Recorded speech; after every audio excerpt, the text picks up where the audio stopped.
Está escuchando el podcast de Graceway Crecer a Fondo con Dr. Jeff Adams. Hola amigos, bienvenidos a Crecer a Fondo. Yo soy Jeff Adams, conmigo Karen, Carla, bienvenidas. ¿Cómo están? ¿Están bien? Deshidratada. Disculpen, estoy medio... Pues esta vez yo tengo algo que quisiera hablar un poco, porque es una pregunta que personas siempre me hacen sobre los pastores o los líderes espirituales que se caen. Personas bien respetadas y con mucha influencia y de repente cometen un crimen o una infidelidad o bueno, lo que fuera. Pero yo pienso también que hay tantas personas que se caen, no solamente líderes. Cuando el líder se cae, entonces se hace una gran cosa, pero ¿qué podemos hacer para evitar? Y yo sé que es muy popular decir que que no cuidaron su vida espiritual. Obvio, obvio que no cuidaron su vida espiritual, obvio que no estaban creciendo. Pero la pregunta es, ¿cómo es que esto comenzó? Porque pocas personas aceptan a Cristo con la idea de cometer un crimen, ser infiel a su cónyuge.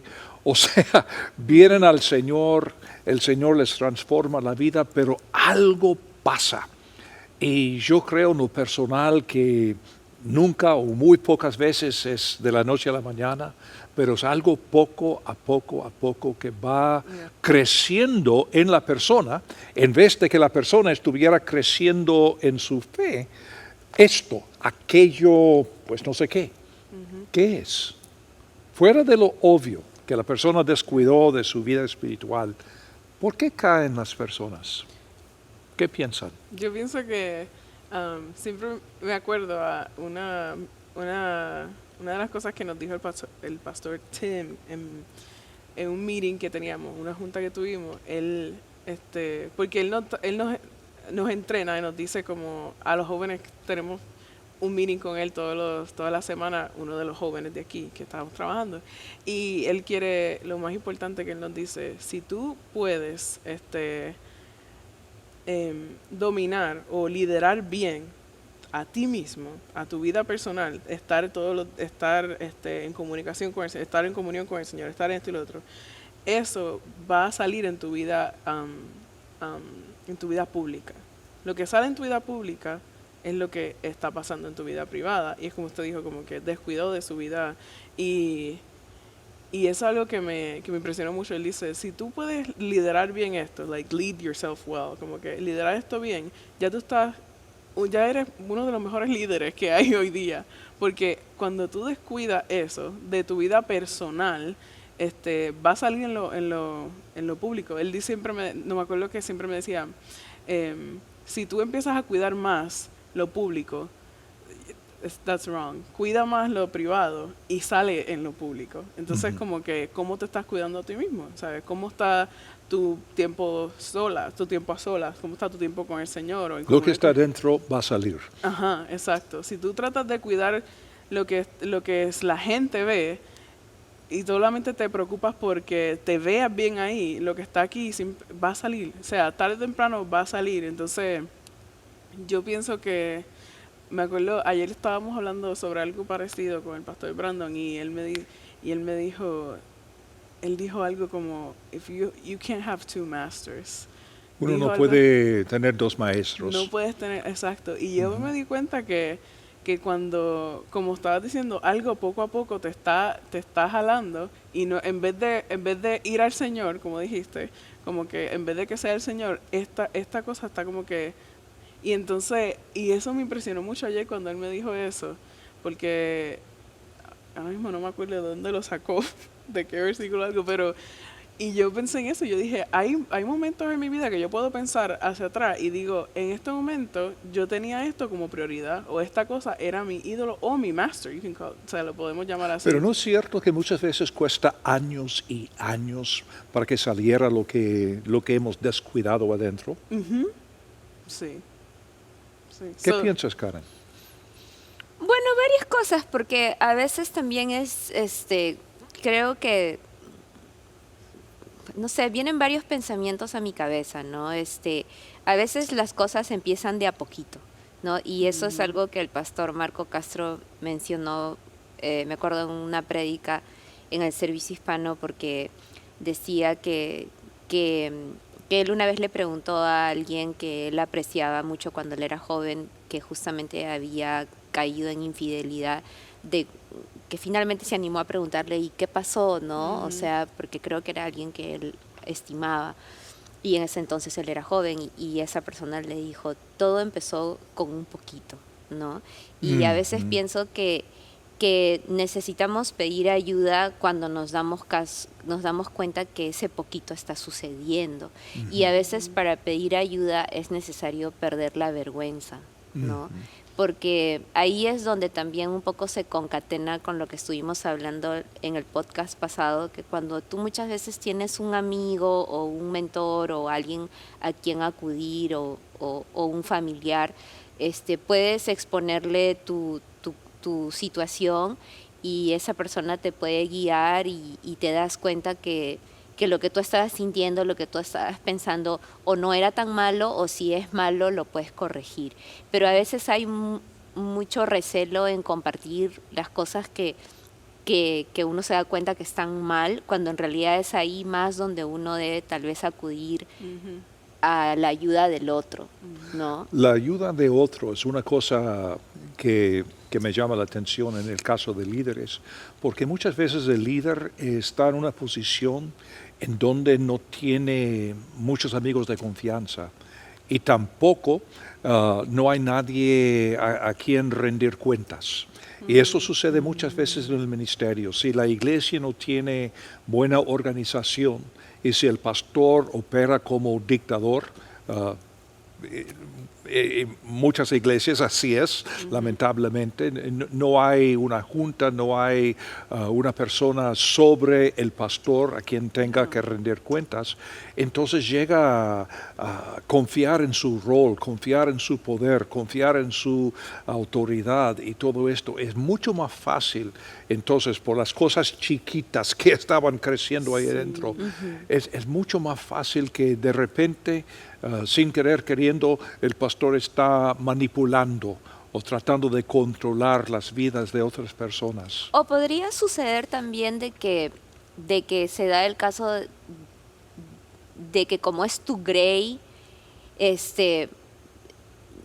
quieres cuidar a la grey, ¿no? A tu grupo de ovejas, y de repente es más fácil contarle tus cosas a alguien de fuera de tu iglesia para que no te juzguen, ¿no? No, sí, claro. ¿Tú piensas y eso como líder o como bueno, persona? está pensando en líder en Sí, este caso. porque yo honestamente tengo tengo una carga en mi corazón porque he visto muchas veces a los pastores llegar a lo que es el burnout, ¿no? Y es porque a veces ellos no tienen en quién confiar, porque no quieren como dar un mal ejemplo a su iglesia, ¿no? O qué sé yo, o de repente simplemente les es difícil encontrar ese círculo en quien confiar en las iglesias.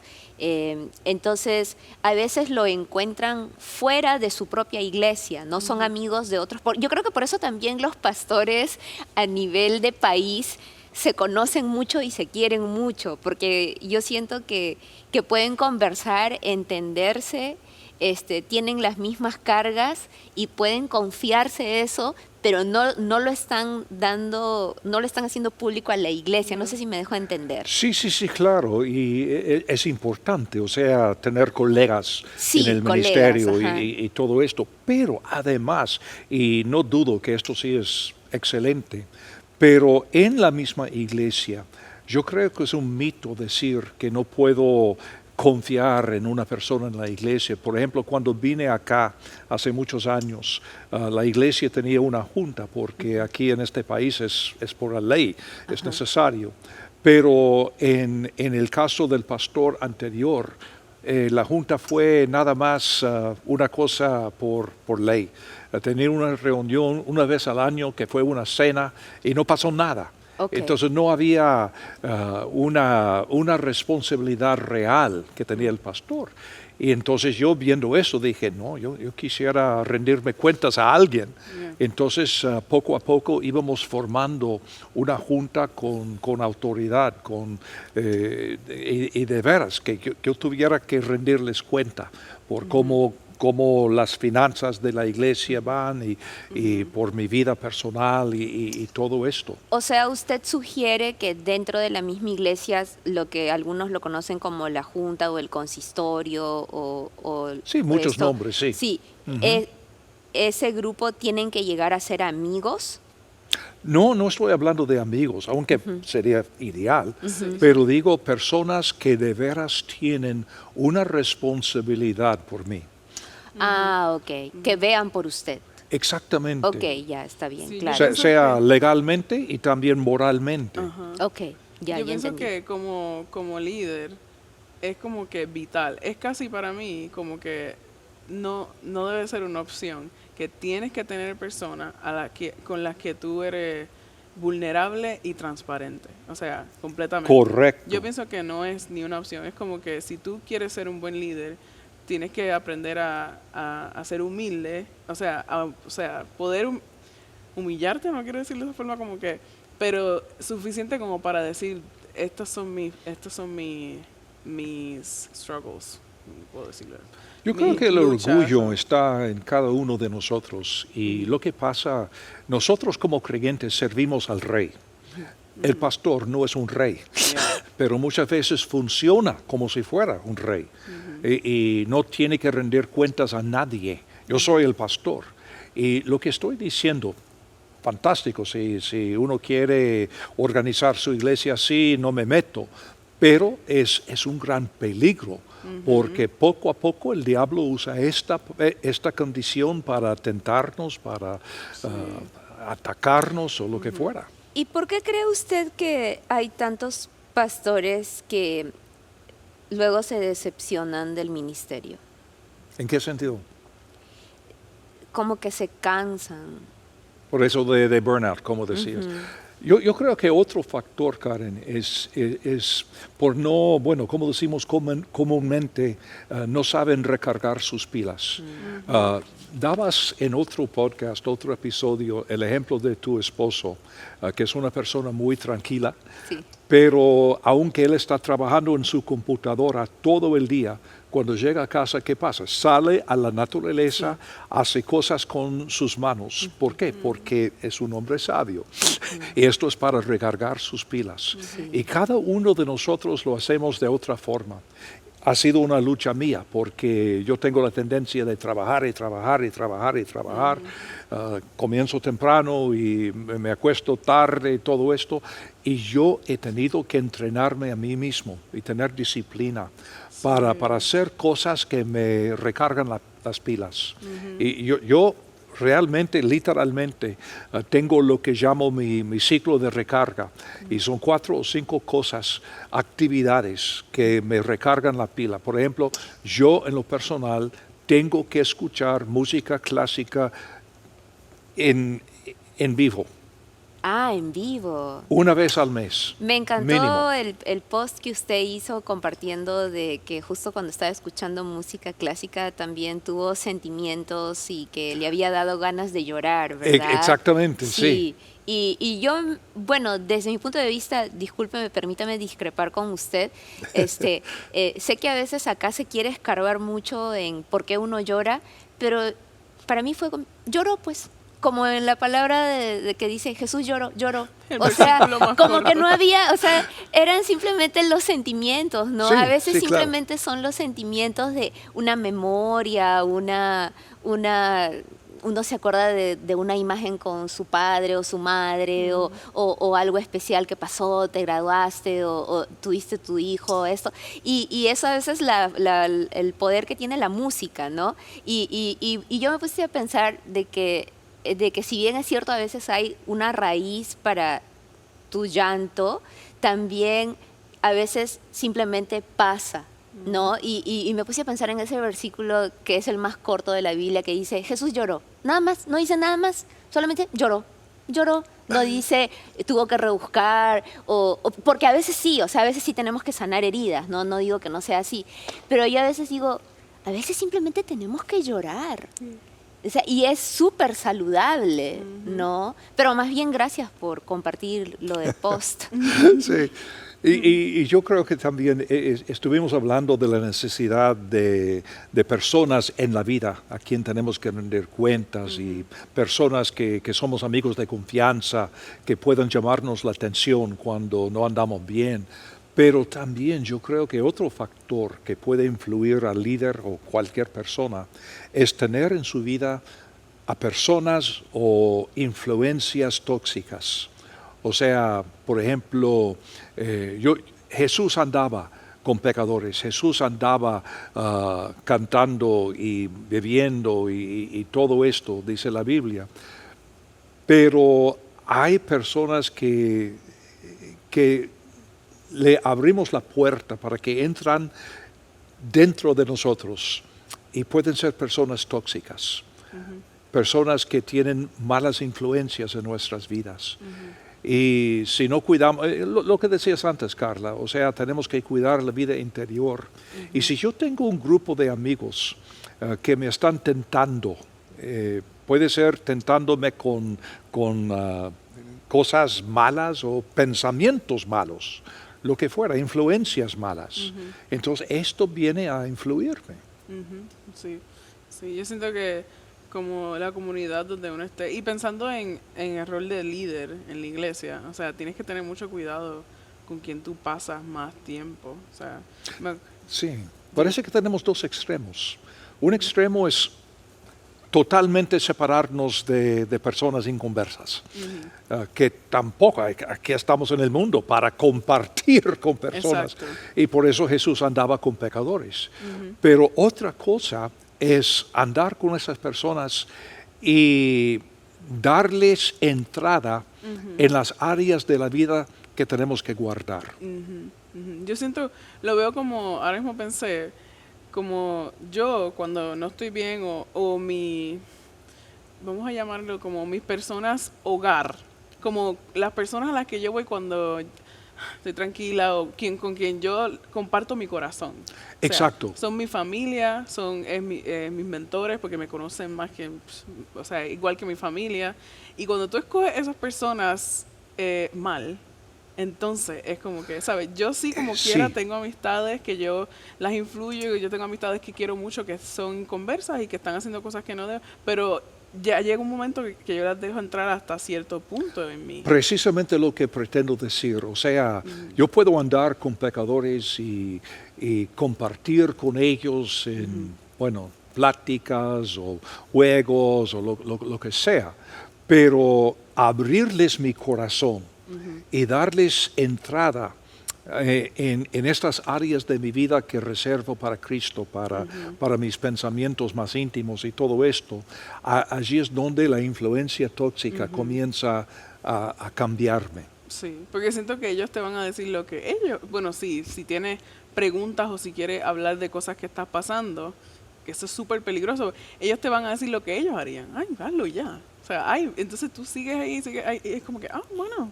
Entonces ya de ahí va a downhill. Exacto. Solamente quería hacerle una pregunta porque a veces uno podría llegar a confundirse con cómo diferenciar la tentación de la prueba. ¿Qué pruebas? Por ejemplo, a veces nos pasan cosas en la vida que es una prueba que viene directamente del Señor, ¿no? Como cuando Él dice, voy a pasar el oro por fuego, ¿verdad? Pero hay cosas que son cosas a las que uno se expone. Entonces a veces uno podría llegar a confundir esos dos escenarios. Por supuesto que sí. Pero las pruebas que vienen para... yo creo esto, yo no creo que Dios tenga que inventar pruebas. Yo creo que nos ha puesto en un mundo que es muy bello porque es la creación del Señor, pero también tenemos pecado.